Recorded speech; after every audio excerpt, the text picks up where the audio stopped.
So good morning, everyone. I I chanced upon a video of Joanna Macy talking about the Prophecy of Shambhala recently, which is a Tibetan Buddhist prophecy, apparently. And I don't know if any of you have heard her talking about this or seen this. I had not. But in listening to her, Um, it really reminded me of a lot of what Teacher Wei was talking about on day 5 of his last class. I don't know if you remember, I reviewed it again yesterday. Basically, um, Teacher Wei really was kind of going into all the different mechanics of kind of how we got to our world situation that we're in now and how our Mingshui practice is a really, really powerful tool to use in this time to reharmonize, and how, in a lot of ways, coming to the state that things are in now, feeling really fragmented and not cohesive, and a lot of anxiety, how that brings people back to being curious about learning about consciousness practice, and right, it's why we're all in the room today this morning. So anyhow, I was really inspired listening to Joanna Macy talk, and then I learned yesterday that she is actually in hospice right now, and she's transitioning worlds basically. And I actually don't know. It's possible that she's already transitioned. I didn't see any updates this morning. Um, but it felt like maybe her words were something needed to for all of us to hear today. It's in a little bit of a different framework than what we learned from Teacher Wei, but also very much in the same framework. Um, it being, from Tibetan Buddhist uh, cosmology. So I am going to share that video. Let's see. Can you all see this? Okay, and maybe just a thumbs up if you can hear her when the video starts. So again, Joanna Macy talking about the Shambhala prophecy, which is, I believe, a tradition in Tibetan Buddhist prophecy for the times that we're in right now.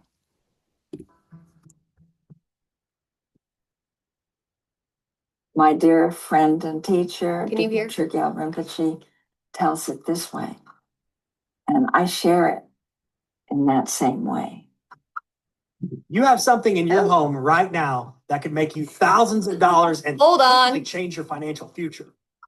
It has been like getting my marching orders for this time of the great journey. So it goes like this.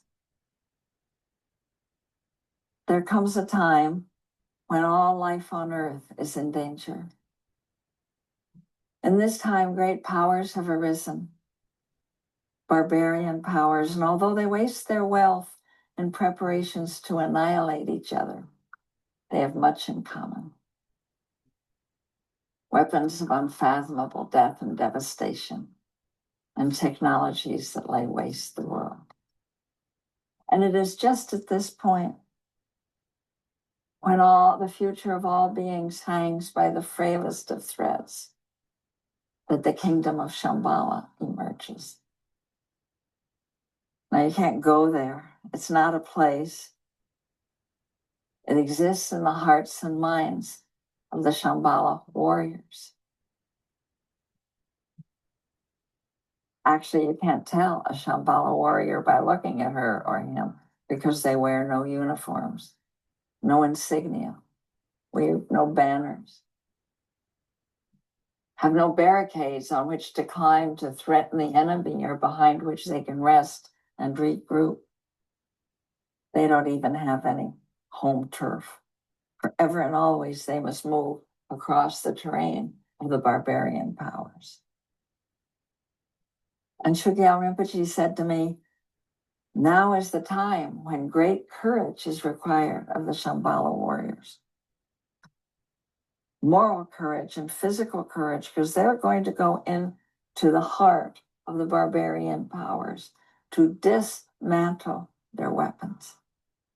And weapons in every sense of the word. The bombs and armaments manufactured and deployed, and the corridors of power where the decisions are made. To dismantle the weapons. And he said, Joanna, mark this. The Shambhala warriors know that these weapons can be dismantled because they are manomaya, mind-made. They're made by the human mind.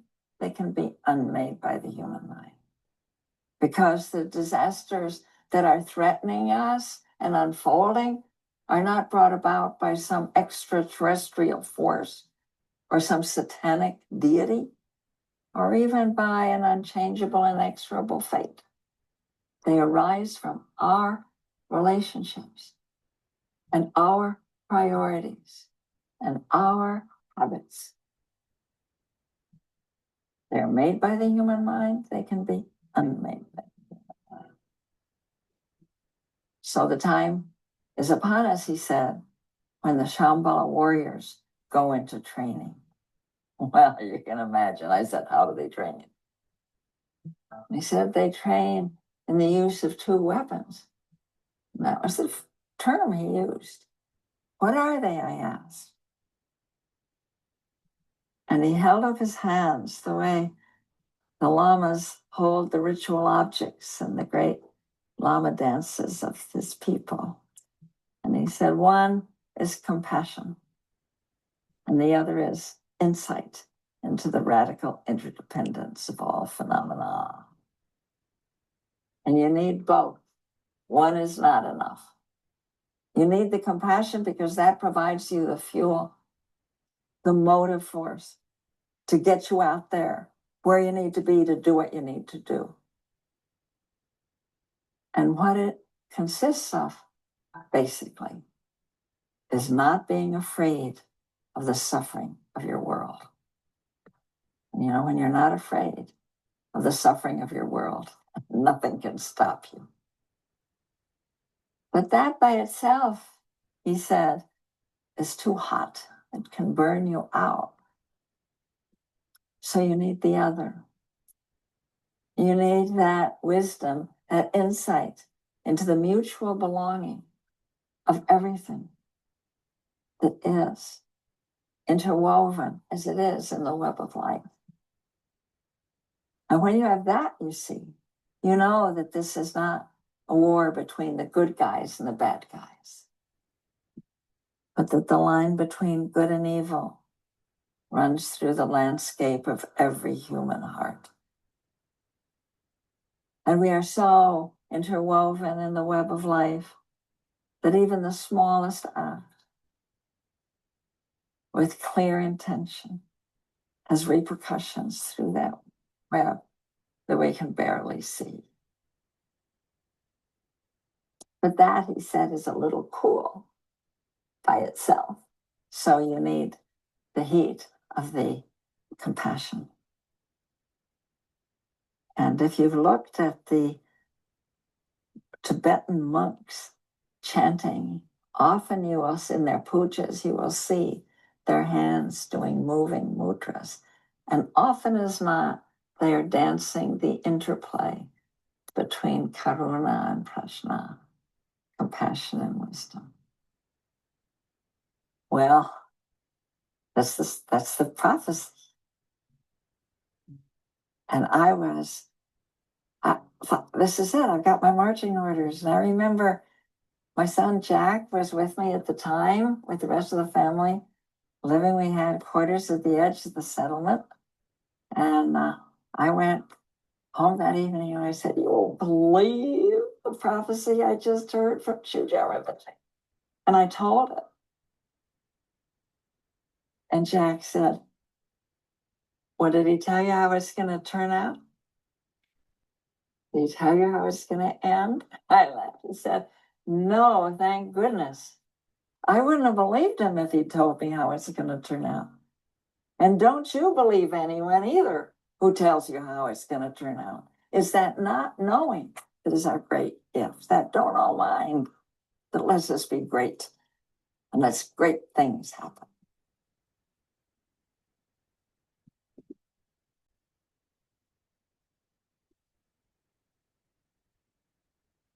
Howla. So just taking in those words, all of that beautiful information, that empowering information, allowing it to wash through you, connecting with Joanna Macy while she's in her great life transition right now.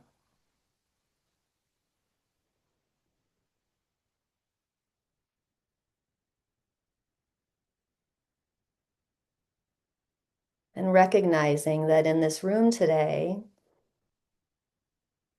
we can see a whole group of Shambhala warriors, right? This is why we're all here, to really step into that love and compassion and that wisdom, and to weave those two threads together to knit ourselves a new reality, right? To repair the holes, to restore the balance, bring back that unconditional love consciousness.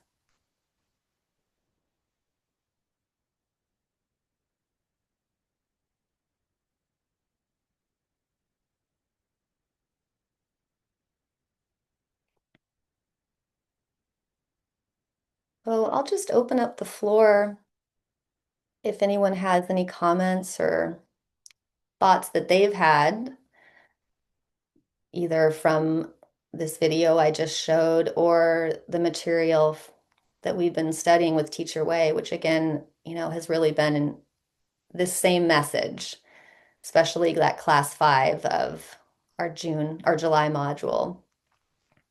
It's really kind of giving us our marching orders, right? Teacher Way telling us, go out there, share this with people, open up your hearts. Because when you do, that energy is infectious. You don't even have to say anything. You can really change the world with the vibration that we carry and with our practice that we cultivate every day.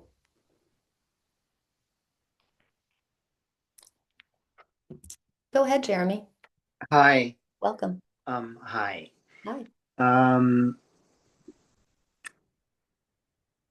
uh, I've not been practicing regularly. I've been actually, over the last several months, I've been going through radiation and uh, uh, chemo. I'm continuing on with that for another few months, I think. Um, I was introduced to this group through Cynthia, who's one of my team physicians as well. But on this particular topic or segment of this journey that we're all on, I wanted to say this one thing, especially in response to the segment that you just played. Um, for me, the most recent teachings and practices have supported this whole idea that as the deeper that we go, the more in touch with a I don't want to call it mystical, but it is the sort of the other dimensional connection to to I don't know what you would call this. I know that he's discussed this before, but I just want to share this. I hope that it may resonate with you. Before my father passed away, um, which is now going on 4 years, I had started Qigong with Tom, who's another member with Ming Tong's group. And then my father fell ill out of the blue, and within a week, he he was actively dying and transitioning like your friend here. And that brought up a whole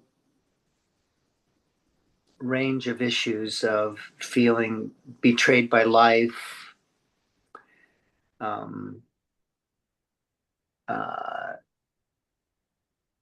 anger at God, the creator, the world, um, feelings of abandonment, also, right? Losing a parent. And on the last day, when we knew things were getting close, I actually left his room to get a sedative for my mom. And as I returned and I stepped out of the elevator, it was almost noon, and the sun was streaming in through a huge picture window. And I saw my dad like halfway down the hallway, this long corridor. And he was still in his hospital gown and the oversized hospital socks that I kept on his feet to keep his feet warm. And I called out to him, and he turned around and he raised his hand and he said that he was okay. And he didn't, but it didn't come from his mouth. I heard it in my head. He said he was okay. And I tried to go after him, but he said, no, I'm okay. My feet were frozen. I couldn't move. It was the most surreal thing. I just couldn't believe this was happening. I was looking all around me to see if anybody was seeing this in the hospital. But oddly, there was no one else in this corridor in this very busy hospital at that time. And my dad just told me that um, that he's being shown the way and to go take care of mommy. And that was it. And he turned around, and I just felt so much love from him. And I turned and was able to move towards his room, which was down a hallway off the main corridor. And he was just only a few rooms down. And I was able to step in, and my mom was with my dad over him. And he took 2 breaths and then transitioned. My then wife called about 15, 20 minutes later and said, and she didn't know that my dad had passed. And she said, I just saw your dad in the backyard. I said, okay. Yeah, he was in his white golf gear. And she said, what are you doing here? And he just said one word. He said, wow.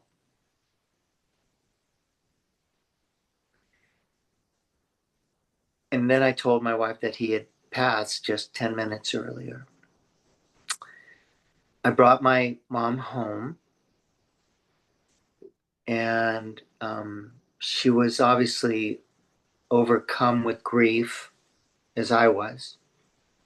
But at the same time, I was, I was overwhelmed through all this information that had been gifted to me. and put her in bed, and she kept going this, like this. She wanted to know where my dad's wedding ring was, right?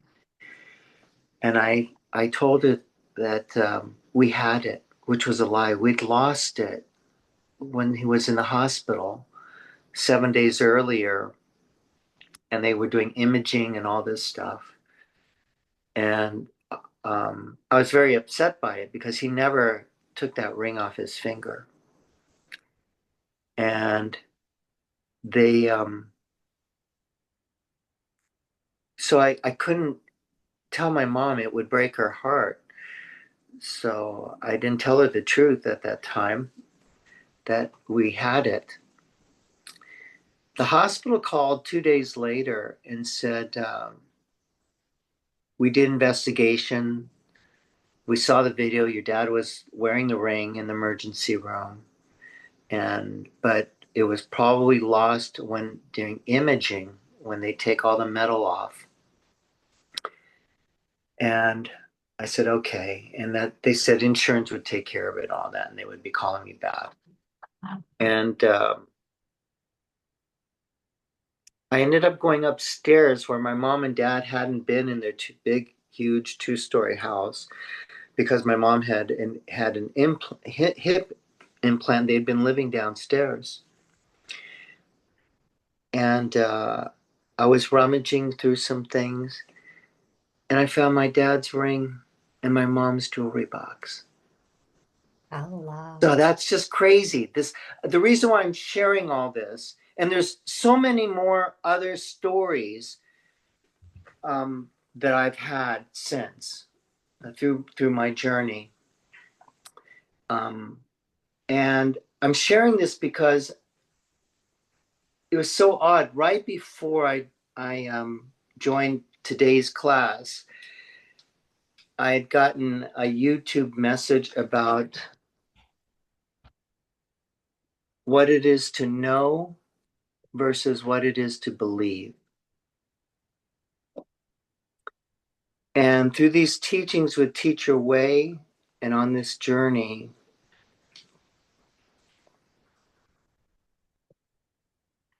what I've come to appreciate is that the practice for me has given me the tools and the conduit to be open to the universe's gifts.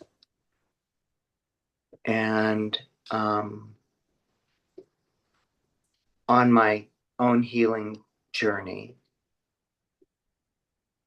And I have no fear of death or transitioning. It's changed my perspective in terms of my own physical health care. And I just wanted to share that with you all because I've been told I need to share it. I'm supposed to share it. So I just wanted to share that with you. Thank you, Jeremy. That was beautiful. And when we've been through those dark places, and when I say dark, I don't mean like bad, I mean those transformational places that are challenging and put us in uncomfortable zones and places of um, deep change. That when we've been to those places and then come back, we do need to share that because we have nourishment and gifts and jewels and perspectives. So just holding you and your current medical journey and encircling you with blessings and joy and wisdom, and also connecting with these deep mysteries that you've shared with us today, these deep mysteries of that liminal space of transitioning and that place of I don't know. that Joanna Macy also talked about, that I don't know space that is our greatest power, that holds our greatest potential and possibility for those wow things, those wondrous things to come into reality.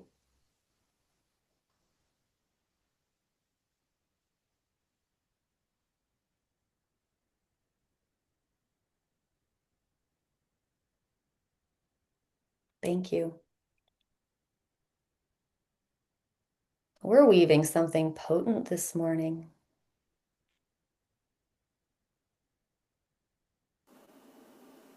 How lovely. Thank you so much. I'm feeling guided to share something, what I feel is related to the reading and to what Jeremy shared. I've been experiencing that mystery for a while now, the clairvoyance and clairaudience and telepathy. And recently it's been taken to a whole new level, I believe, by the teachings from last month and this month. And I was given some guidance to stop watching some of the shows that my husband and I watch at night because the themes weren't like high and pure, and there was violence in some of them. And then I was guided to stop following the news, and that happened during one of the first days of the last class, so it wasn't that long ago. And I had already cut way back on the news, like I don't listen to it. I was just reading headlines and asking for discernment, like what do I need to know because I can do something about it, and what do I not need to know? And I had kind of held on to following the Supreme Court, but I gave that up too when I got this guidance during the last class. And it has elevated everything in my life. Like I'm not running this, I don't know what it is. It's like an energy drain program of being tapped into that collective fear, drama, what's going on. And it's freed up all of my senses and awareness of subtle energy. It's so that more guidance is coming, and this is a really powerful time for us, and to be together doing this and learning these things while we're learning them, and looking back at our lives and seeing where the mystery has entered so beautifully before. I know that this is, it's not chance. It's because we are being called to step in and be the light. And as we're the light, we heal ourselves, we heal the world, and we help heal that collective consciousness. Because we know from our own bodies, love and fear can't exist at the same time. So I just felt like I wanted to share that because there's so much support for us, and what we're paying attention to really impacts us. And one other thing I'll share is I am sleeping so much better now. I've had sleep issues since my kids were born, which was 25 years ago. And now I'm sleeping all night. And I know it's from the combination of the teachings and following the guidance that I received to turn off that background noise, at least for now. So I just wanted to share that in case it helps anyone else.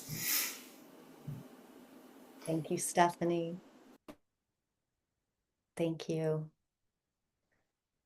Yeah, that decision to listen to the news or not listen to the news is a big one. And I have to say that I've also been practicing what Stephanie's been doing. I used to be heavily involved in politics and read the paper every day, and I don't anymore. And it has been easier for me to ground in the Jining Qigong reference framework. Yeah. But things that need to come through do come through. So I'm not living in a cave. Unfortunately, I like caves, but so thank you, Stephanie. I'm so happy that you're sleeping again. That's such wonderful news. Howla, howla.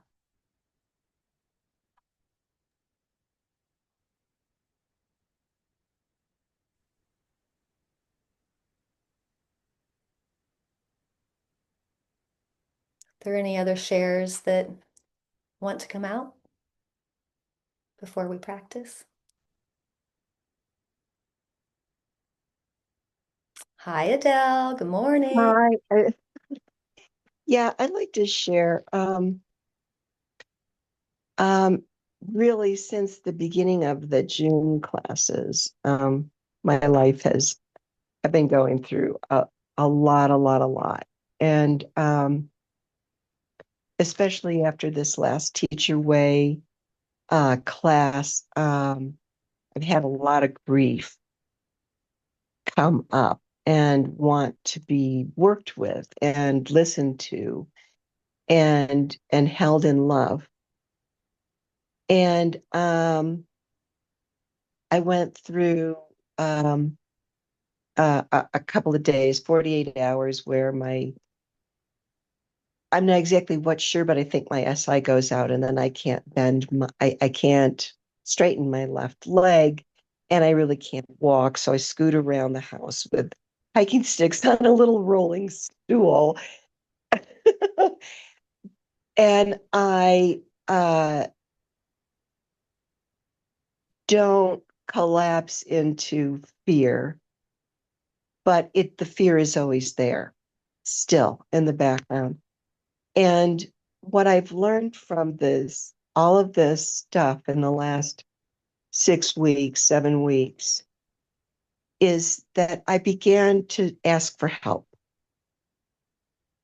I began to pray. God, I don't know what I'm doing. I don't know what's going on. I don't know what to do. Please help me. And every time I said that, someone would walk through the door and help me.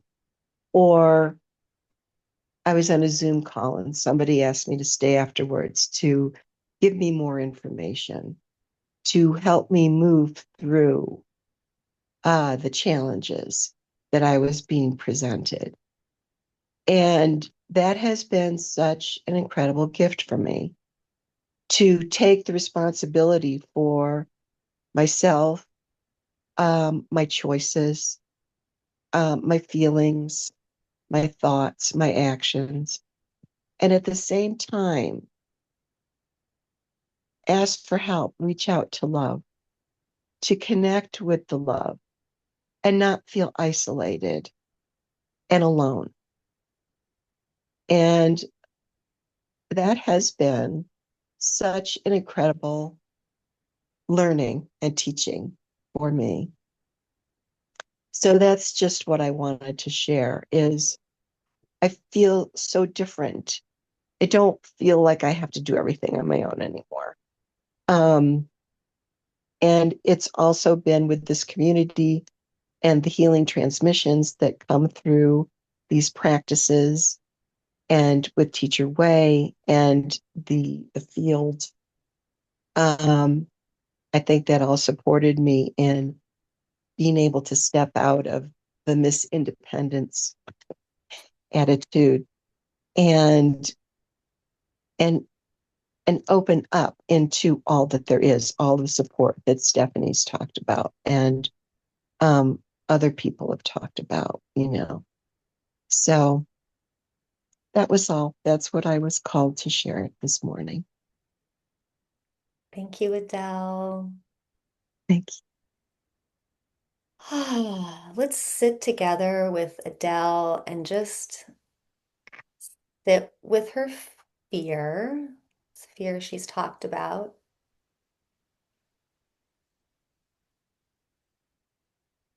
and then sit with this transformation that she brought us through, taking this fear into what we could call prayer, or even just surrender to that interconnected nature of existence and her ability to trust herself and that interconnectedness.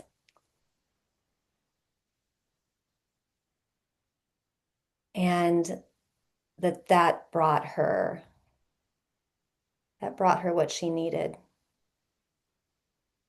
and brought her back into love.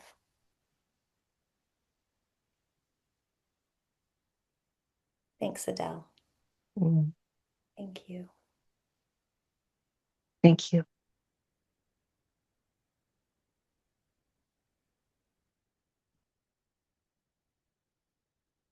Go ahead, Angie. I want to share a piece of that interconnection. I was in that group with Adele on Monday, and on Friday or on Thursday night in the middle of the night, realized that I had been entrusted years ago by a patient to hold on to something that was no longer safe to be held on to by me, but I had no idea where he was. My phone had broken, and I had moved 3 times, and he had moved twice in the intervening years. So we had tried 2 different routes to get a hold of him, and otherwise I was just going to bring it to the police or have them come get it. And it all started Friday doing this, and finally we decided to give it a few more days. And during that group that Adele's referring to, I got a phone call from one of the people I had left a message with the Friday before, who had a phone number, and I called, and the person I was looking for answered the phone, said he was absolutely fine and fine with that solution, that I just called the police, have them come get it, give them his name and his phone number, and he would take it from there. And it was like, I mean, we had, as a family, had been walking through this grip of how do we resolve this in a way that doesn't hurt anybody. And it was just, the interconnection was so phenomenal. That later that day, the police came out and picked it up, and it's no longer in our house or our lives. But the love that was there, and that love that you are, Adele, and that was opening to that group.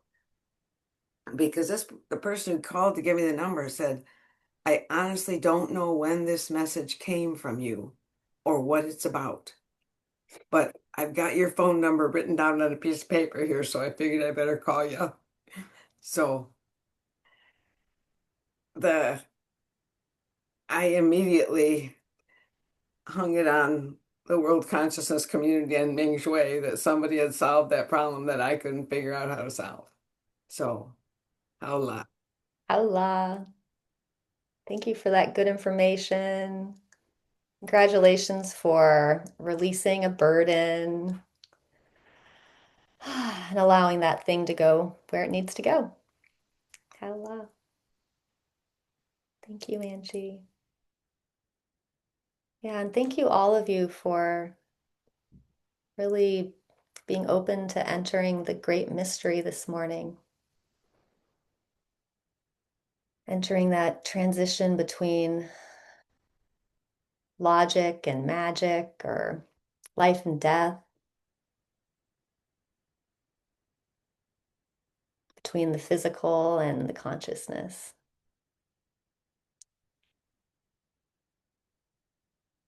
And with that, I think I'm going to start our practice this morning. I know you all want to take this deeper and deeper.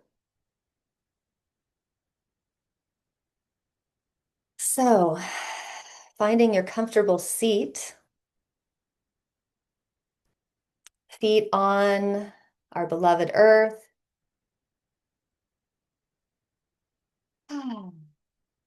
Taking a deep breath,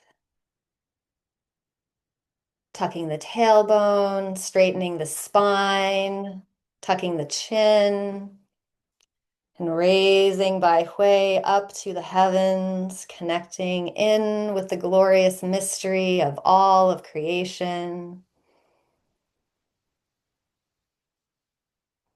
And just noticing your body, a conduit, again, between two great mysteries, heaven and earth. And just notice your capacity to sit in this in-between zone, within the zone of paradox, within the zone of all possibilities. And come into your best Mingshui state, return to your observer, focusing on the center of your head. And just notice that transition coming deeper and deeper into that zone of perception, allowing your rational brain to soften, maybe even take a nap and sleep. Coming deep into that Mingshui zone of your observer observing itself. Coming deeply into the present moment. Mm. Mm. Mm. Mm.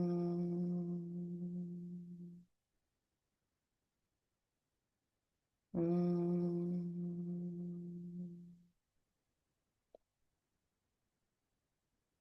Allowing Mingshui consciousness to expand through your physical body.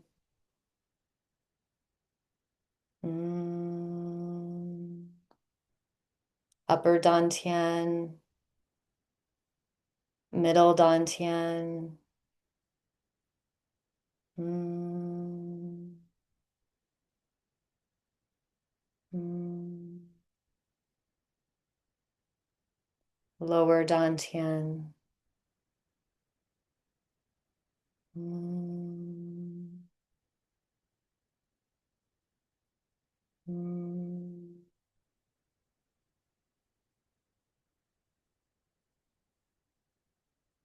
Allowing Mingshui to expand throughout your chi body, expanding out, expanding out. Mm.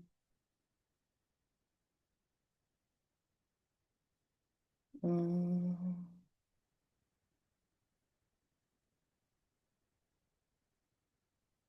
Our Mingshui merges with the entire universe, merges with Huanyan Qi, merges with our collective consciousness field, our Mingshui consciousness field.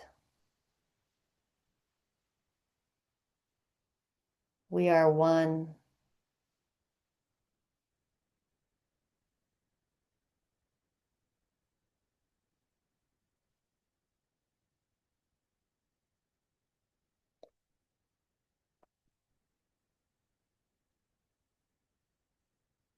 Now bringing the attention back to the head inner space. Head inner space is empty and open. Shang.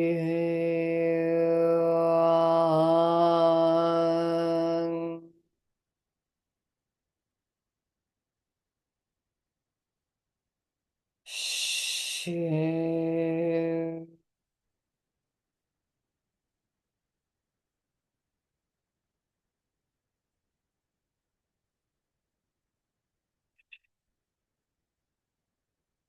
Dissolving.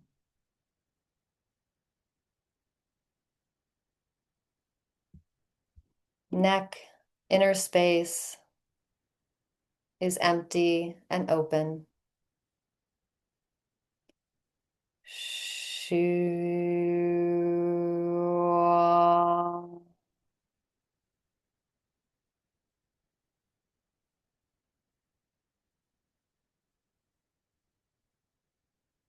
Shoulders, arms, and hands empty and open. Shoo.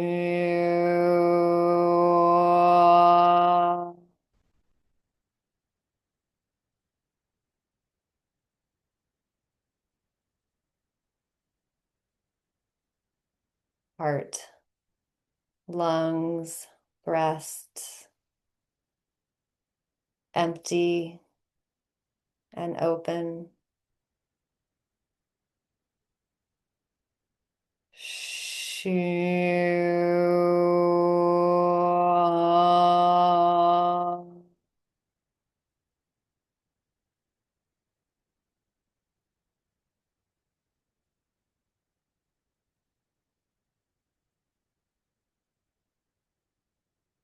Solar plexus, Huanyan Palace, the organ systems around the pancreas,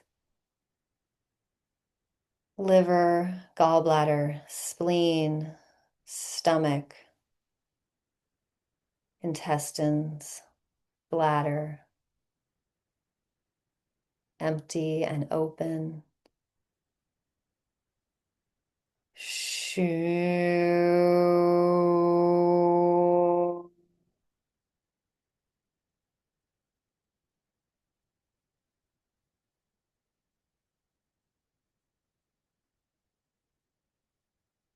Kidneys, reproductive organs,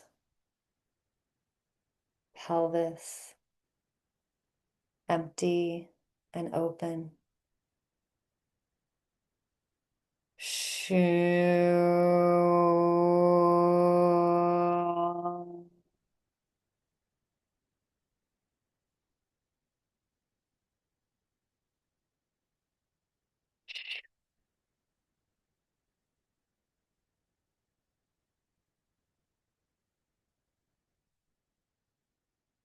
The legs, thighs, knees, calves, feet, empty, open, and clear. Shoo.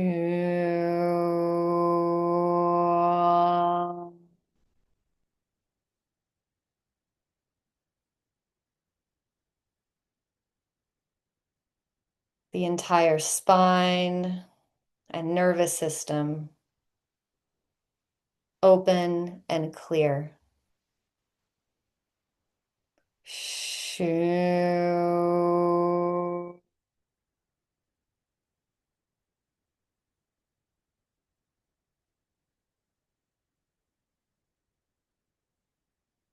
Our entire body, our chi body, and all of the entirety state is open and clear. Shoo.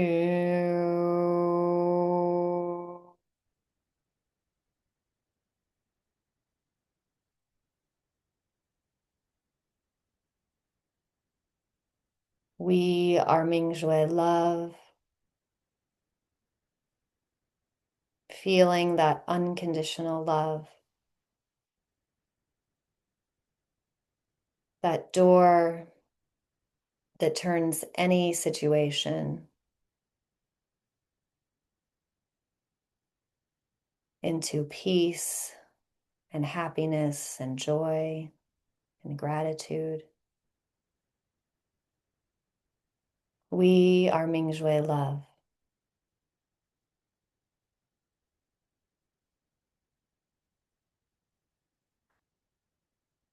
We are Mingshui peace.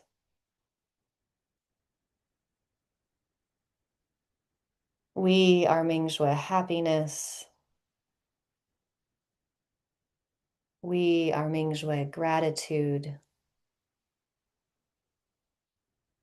We are Mingshui acceptance.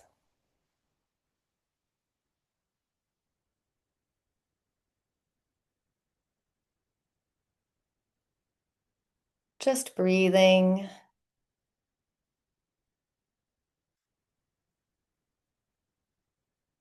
And from your seated position, I'll invite you to raise your arms and hands up, bringing a chi ball to in front of lower dantian. Imagining this chi ball half inside lower dantian and Mingmen inner palace behind the navel, and half in your hands. And again, straightening your spine, tucking tailbone, tucking chin. You can gently open and close this energy ball, moving from the elbows, allowing your Mingshui consciousness to rest in lower dantian, allowing yourself to breathe into lower dantian, opening and closing at your own pace, relaxing the fingers, just allowing your Mingshui to connect.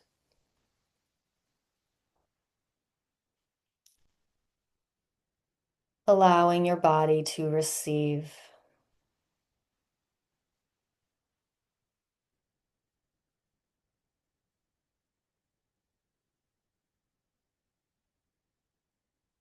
You can integrate throat breathing if you wish, opening the back of the throat,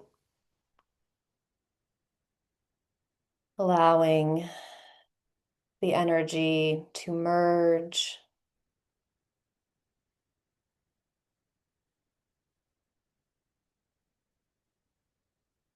breathing into lower dantian.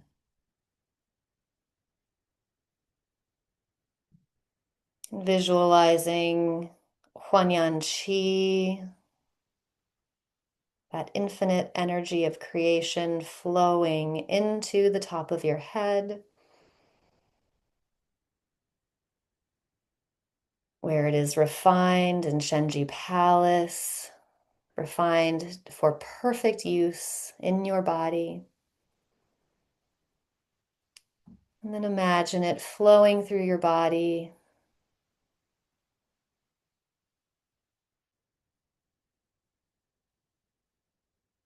and pooling in lower dantian, where it recharges your Jing, your life force.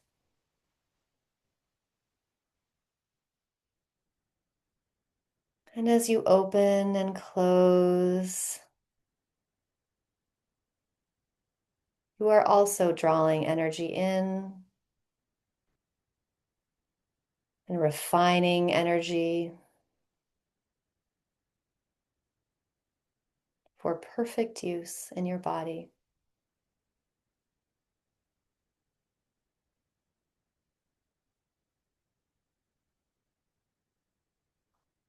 And now coming to a pause, raising that chi ball up slightly to Huanyan Palace at the solar plexus. And again, opening and closing, softening, allowing,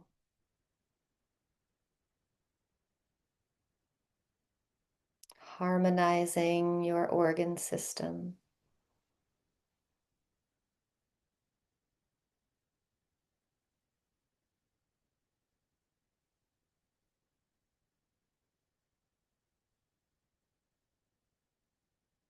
Breathing into Huanyan Palace.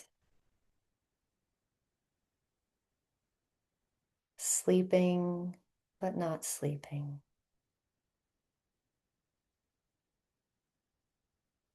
Resting.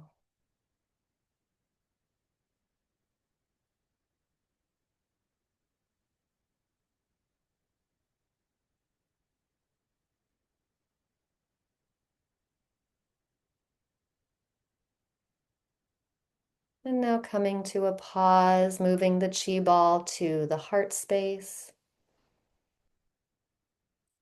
Opening and closing. Purifying this energy center. Allowing our precious baby hearts to very gently open and unfurl. No rush, no forcing.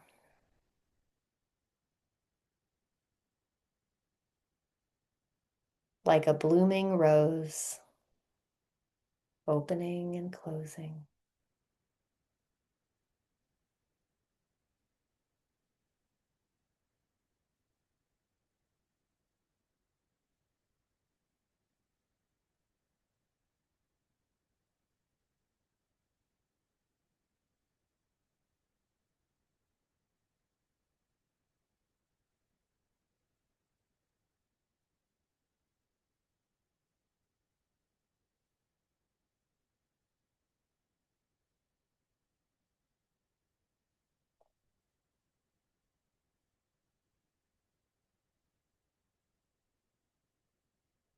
And coming to a pause, moving the chi ball up to upper dantian, Shenji Palace.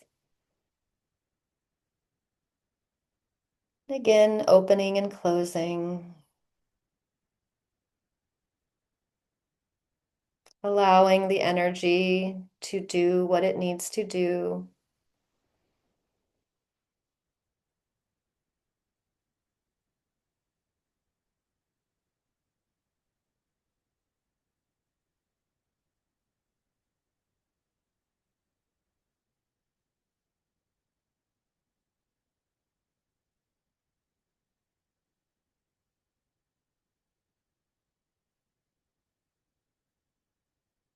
Breathing,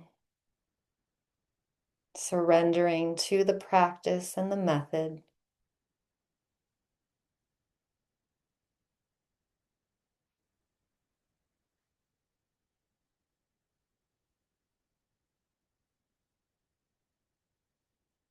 Noticing your energy opening.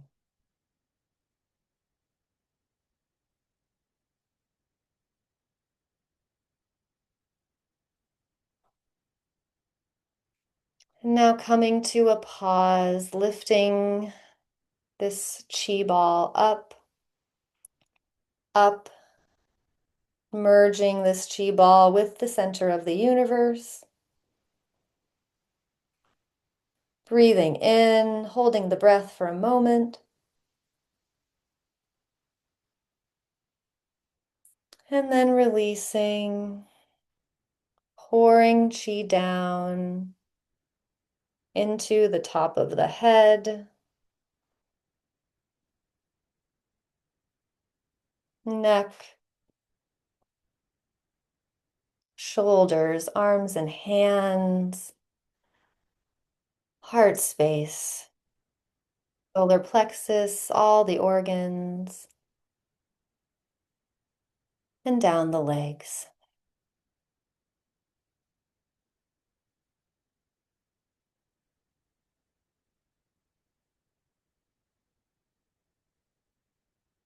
And now I'll invite you, if you wish, to stand up, but you may also do these exercises seated. If you're standing, do so slowly, moving from Mingshui.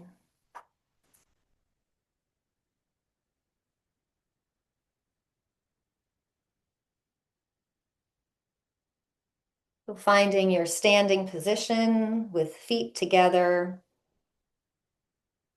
Tailbone tucked, spine straight, chin tucked, head reaching up to the universe. Breathing. And then bringing the hands to the waist. We'll practice crane's neck. So just imagine yourself as a crane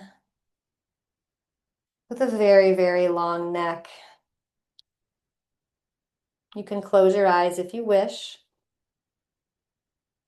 And we'll move our chin back and then move the chin up, reaching up, and then moving the chin forward and down. And we'll just do this gentle rotation at your own pace, moving the chin up and forward and down, up the chest.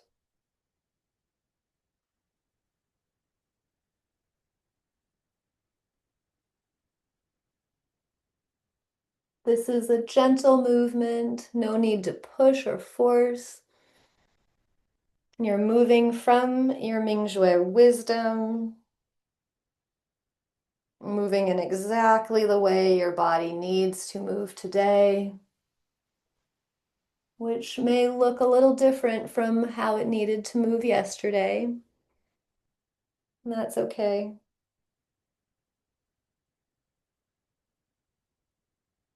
Moving with the crane.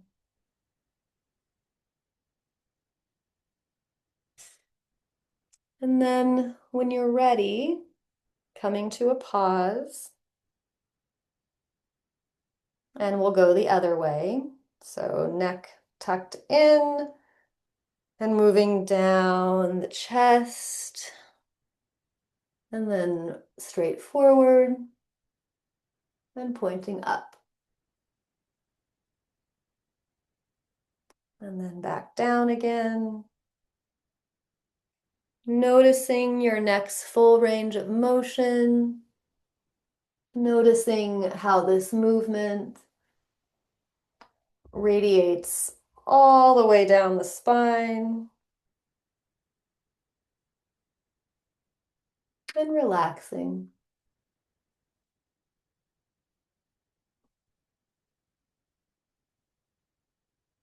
And one more time.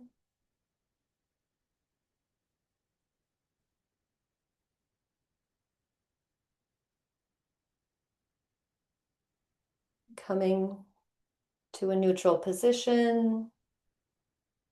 Can release the hands, rotate the shoulders. And then next we'll practice Chen Qi, our heart opening practice.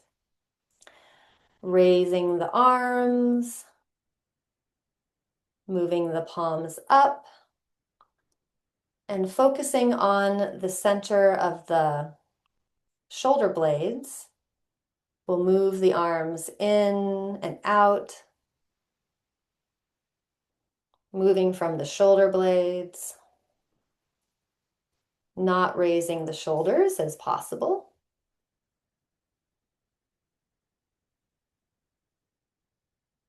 Bringing the energy in and out,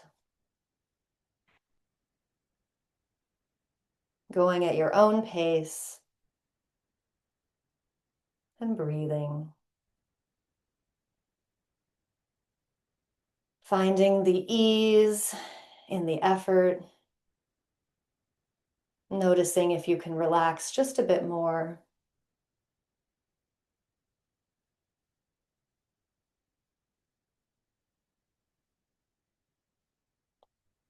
And bringing your attention to your heart.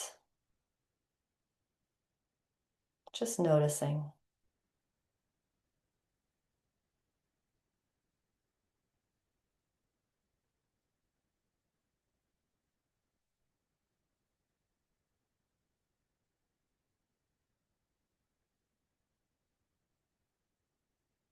Surrendering to the effort.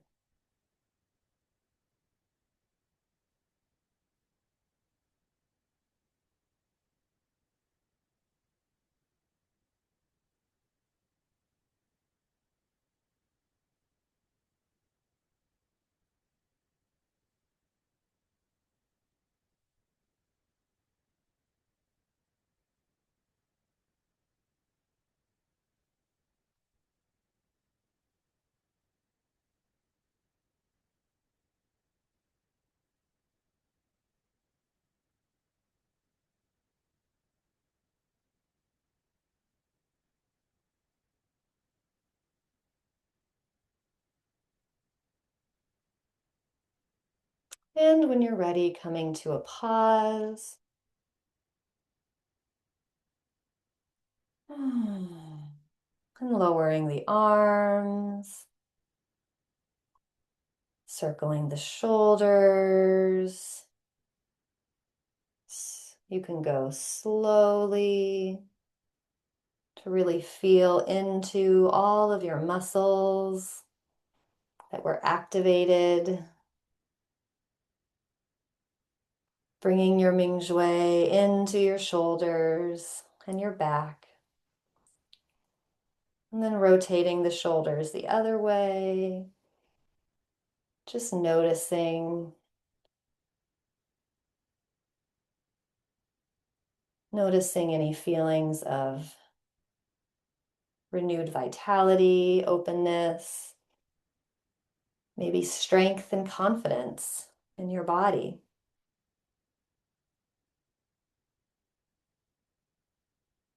And then coming to a pause, we'll do our hip rotations next.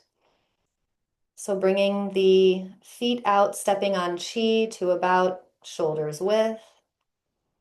You can bring the hands back to the waist, gently bending the knees, tucking the tailbone, straightening the spine, tucking your chin, and move your hips forward, right, back, and left, moving from the tailbone.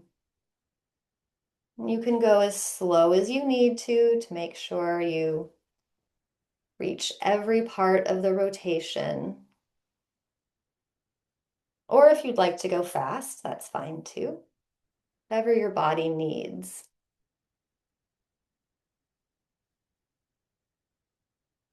So just gently rotating. You can close your eyes, bringing your Ming Shui awareness back to lower dantian. Breathing into lower dantian. So allowing your attention and your consciousness to ground in the lower part of your body.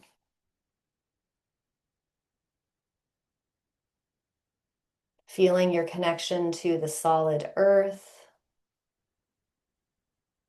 receiving energy from the vast earth.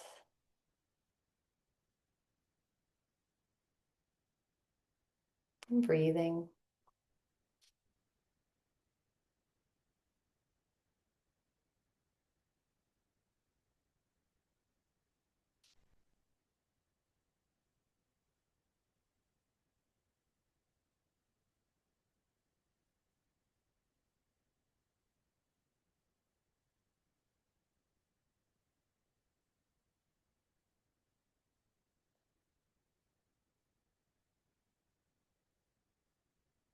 Allowing yourself to rest.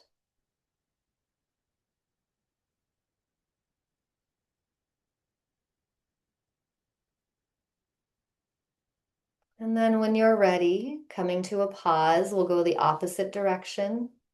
Tailbone forward, right, back, and left.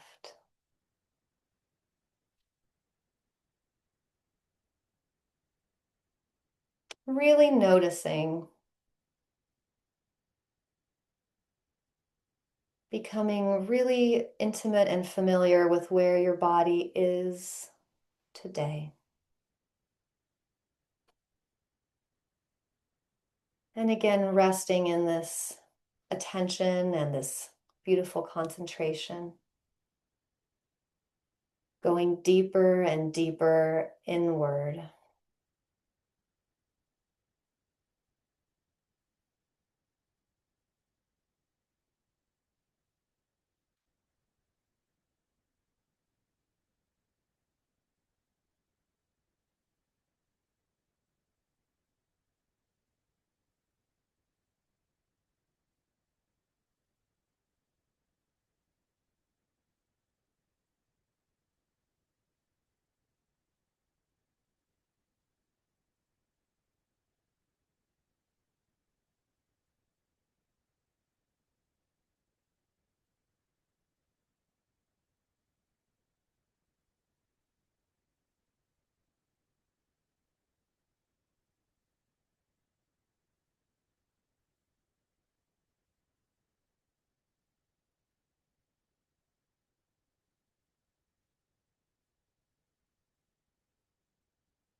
And then when you're ready,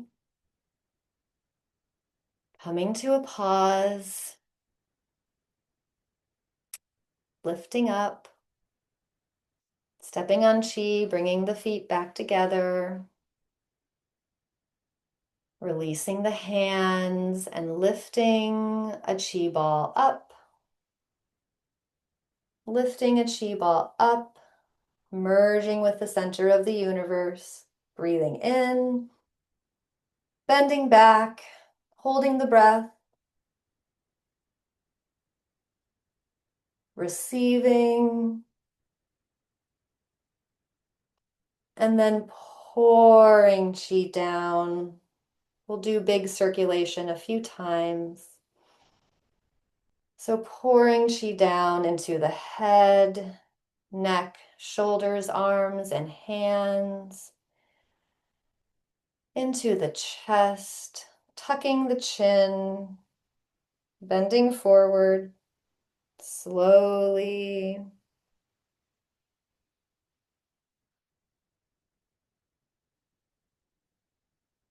Delivering chi down through the body, down the legs. And then scooping chi from the center of the earth. Again, receiving that earth's energy and then raising up, raising up.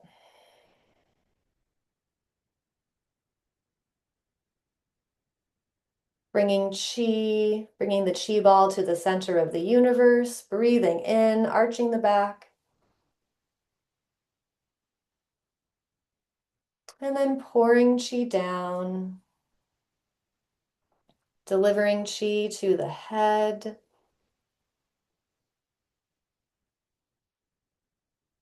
neck, shoulders, arms, and hands, heart, lungs, breasts, all the beautiful organs. Tucking the chin, bending forward, delivering chi down the legs.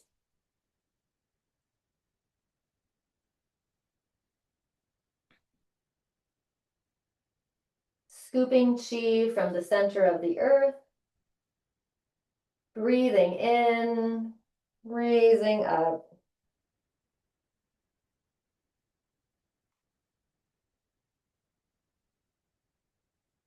Raising your chi ball up.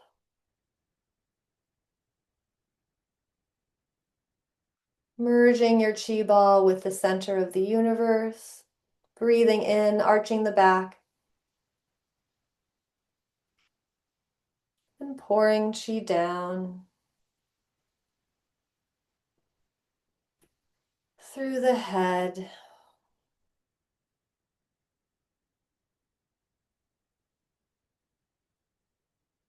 And the neck. Printing ourselves a new body. Shoulders, arms, and hands revitalized with chi. Heart, lungs, breasts revitalized with chi. All of our organs revitalized with chi. Staying upright this time. Delivering chi down the legs. Our entire body revitalized with chi. And then scooping a chi ball from the horizon. Feeling the connection here with all of us and our Qigong community and our teachers, all the practitioners. And delivering chi to the navel, stacking hands over the navel.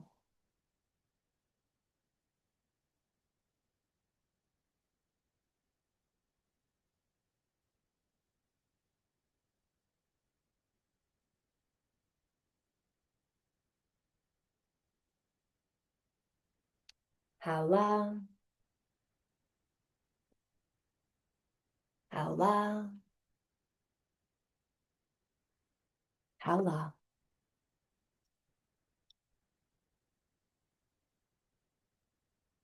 Thank you, everybody. Thank you, warriors of love. It's always an honor to be with you. Thank you, Megan. Lovely, lovely deep practice. Thank you, group, all of us. Megan and everyone.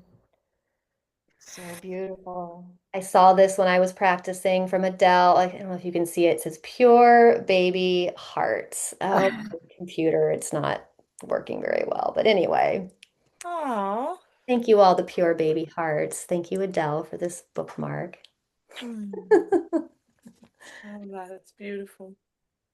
Onyuan Onyuan Lingtong.